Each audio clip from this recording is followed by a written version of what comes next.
I think we've already lost the dependence on large cap tech as the only thing that can possibly work, right? Now, we have not had the view that every leveraged company in the world, every small cap was going to have some massive kind of rebound from depressed conditions. We weren't going into this with depressed conditions.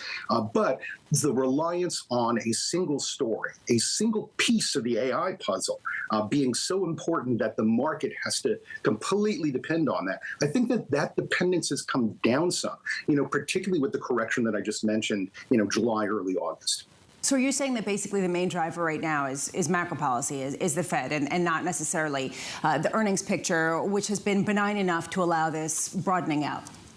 Look, I think we have diminishing inflation, falling interest rates. Now, suddenly, again, we have a bond market that has some components of richness to it, and we have economic growth. And as I just mentioned, profits growing in 9 out of 11 sectors. And you know what they're growing? Over 12%.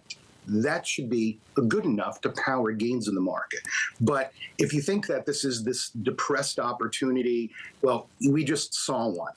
And the reality is we came back pretty hard from that. We should be looking for very mid-cycle kinds of gains. Everyone has some story about the next great big bust or, the huge returns that we can have in some corner of the marketplace. And the reality is we are in a fairly sweet spot that's been priced decently into the market.